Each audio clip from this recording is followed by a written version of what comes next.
Today we are taking a look at Sesshomaru from Inuyasha. This is the Sesshomaru vol.2 figure in the Trio-Try-iT figure line by FuRyu. Inuyasha is a fantasy adventure series centered on a journey between the present day and Japan's Warring States period. The story follows encounters with demons, battles over powerful fragments, and the relationships that develop through that long journey. Within that story, Sesshomaru is known as Inuyasha's older half-brother, a powerful demon with a calm and commanding presence. He often leaves a strong impression through his pride, composure, and overwhelming strength.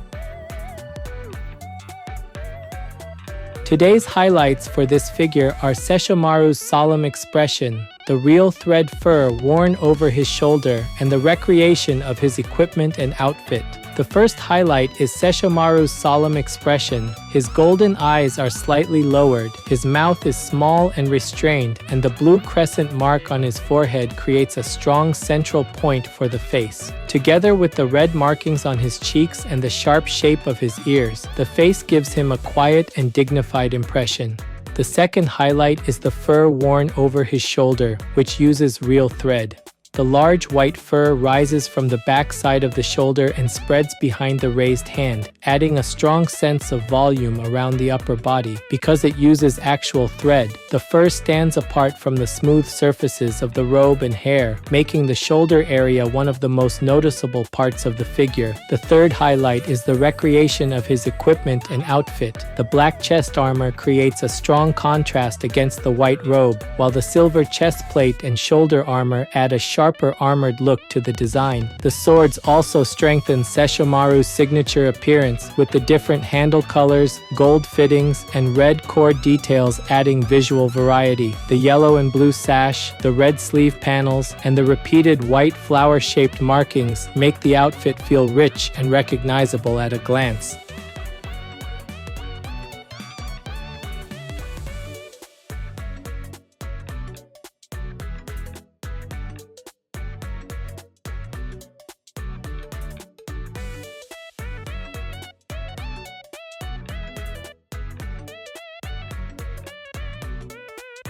This channel brings you figure reviews and anime merchandise updates straight from Japan. If you enjoyed this kind of content, don't forget to subscribe.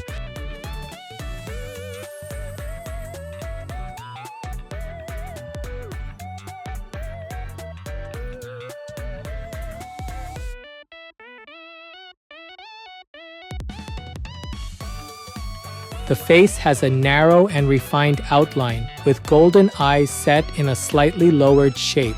From the front, those eyes give the figure a calm but sharp presence. The eye area is framed with thin black lines, and red lines are placed above the eyes, drawing attention toward the center of the face.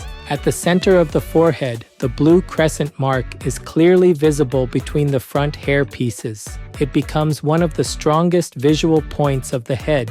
The red markings on the cheeks run outward across the face, and the pointed ears extend from the sides, adding to Sesshomaru's distinctive appearance. The mouth is small and firm, so the expression does not feel openly emotional. Instead, the golden eyes, the blue crescent mark, and the cheek markings all work together to create a solemn and controlled expression. The front hair is divided into several short sections above the forehead, with the ends falling around the crescent mark and the upper part of the eyes. These hair pieces do not cover the eyes too much, so the expression remains clear from the front. The hair from the top of the head flows toward the back as one large surface, before separating into several long strands. From the back, the hair extends past the shoulders and down behind the body, with the ends splitting at different lengths. This creates a long, white line that continues from the head into the rear silhouette. The shorter hair around the face and the longer hair behind the body share the same pale color, but they play different roles. The front hair frames the expression, while the back hair creates a broad flowing shape behind the figure.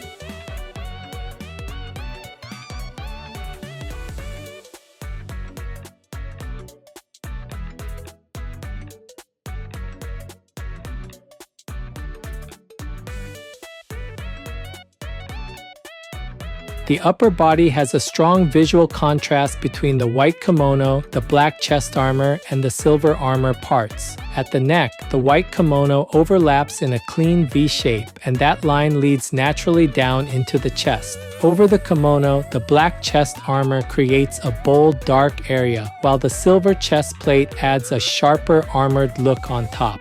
The rounded raised details on the silver plate stand out clearly, and the red hanging ornaments near the center add a small but noticeable accent against the harder armor shapes. The shoulder armor also gives the upper body a powerful impression. It sits over the wide white sleeve as a separate part, with rounded, raised details and pointed ends creating a stronger outline around the shoulder. The white sleeve spreads widely beneath it, so the armor looks more defined against the softer clothing shape. The raised arm adds movement to the upper body, and the wide sleeve opening makes the long hand and fingers feel more dramatic. The red markings around the wrist connect visually with the markings on the face, while the sharp nails add another clear Sesshomaru detail. The swords around the waist also strengthen the overall look. Tenseiga and Tokijin cross in front of the body, and the different handle colors, gold fittings, red cord loops, and scabbard details add visual variety. These sword parts make the costume feel more complete and recognizable, especially because they bring more color and ornamentation to the center of the figure. The fur worn over the shoulder is another major point in the upper body. It rises behind the shoulder and spreads behind the raised hand, adding a large white volume around the figure. Since the fur uses real thread, it has a different presence from the smooth white kimono and long hair. The red sleeve panel and the repeated white flower-shaped markings also add more color to the outfit, making the upper body feel rich and easy to recognize at a glance.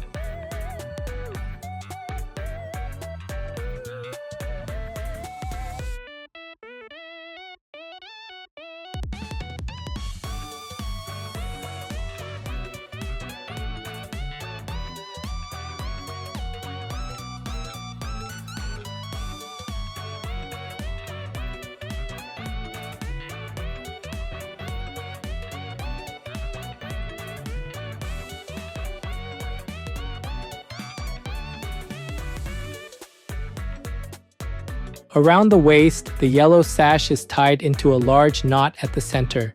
From that knot, a long cloth section hangs down over the front of the lower body. Blue areas are placed on both sides of the knot, and yellow lines curve across those blue parts. This makes the separate color sections within the sash easy to see. The hanging cloth changes from yellow at the upper section to blue at the lower section, with more yellow lines continuing across the blue area. This creates a clear visual path from the waist down toward the front of the figure. The horizontal part of the sash wraps around the waist, and beneath it, the black waist armor can be seen. This creates a dark boundary between the sash and the white hakama. The black waist armor overlaps the lower front area, sitting between the yellow sash, the sword scabbards, and the white fabric below. Because of this, the waist area has several visible layers instead of one flat surface. The white hakama then expands from the waist toward the feet, with large folds appearing across the front and back. The folds of the hakama give the lower body a wide shape. Near the ankles, the fabric gathers before changing into the gray footwear. At the front, one foot appears from under the hem, with a rounded toe extending forward. From the back, the hem overlaps near the lower legs, and the gray footwear appears beneath the gathered white fabric. The lower body is mainly built from large white fabric surfaces, but the black waist armor, yellow sash, blue hanging cloth, and gray footwear create clear color changes from top to bottom. From the front, the long sash cloth drops downward. From the back, the hair and fur continue downward as well, linking the waist area to the overall flow of the figure.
This figure is approximately 17 centimeters tall. That's about 6.7 inches.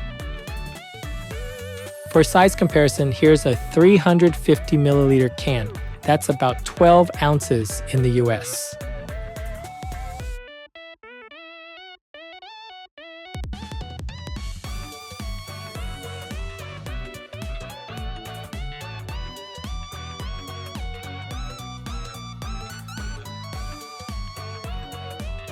Overall, Sesshomaru by FuRyu stands out because this figure combines a solemn expression, long flowing hair, a layered white kimono, sword details, and the large fur worn over his shoulder. The face leaves a calm and dignified first impression. The golden eyes are slightly lowered, the mouth is small and restrained, and the blue crescent mark on the forehead creates a strong central point. The red markings on the cheeks and the pointed ears add clear character details while keeping the expression controlled. The hair strengthens that presentation very effectively. The front hair falls around the forehead without hiding the eyes or the crescent mark too much, so the expression remains easy to read from the front. From the back, the long hair flows down behind the body and separates into several strands, giving the rear view a broad white line that continues past the shoulders. The upper body works well because the outfit and equipment create a clear and recognizable look.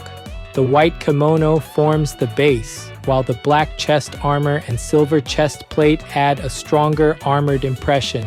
The shoulder armor sits over the wide sleeve as a separate part, and the rounded raised details and pointed ends make the shoulder area stand out. Around the waist, Tenseiga and Tokijin add more visual variety through the different handle colors, gold fittings, red cord loops, and scabbard details. The fur worn over the shoulder also gives the figure a strong presence, especially because the real thread surface stands apart from the smoother kimono and hair. The lower body continues that layered look through the yellow sash, the blue sections, the black waist armor, and the white hakama. The sash knot creates a clear focal point at the waist, while the hanging cloth leads the eye downward. The hakama forms large folds around the legs, and the gray footwear gives the lower half a clean finish. What makes the figure especially effective is the way all of these elements connect.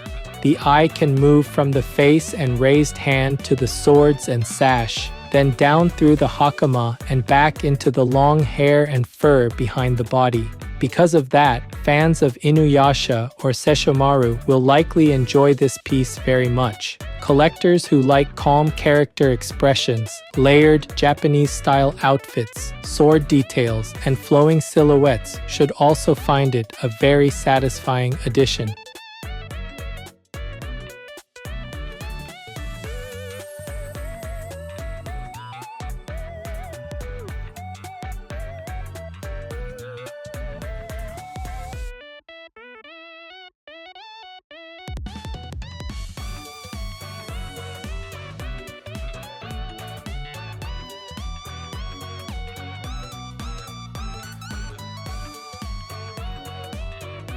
That's it for this video. If there's any part of the figure you liked, feel free to leave a comment and share your thoughts. Thanks for watching, and I'll see you in the next video.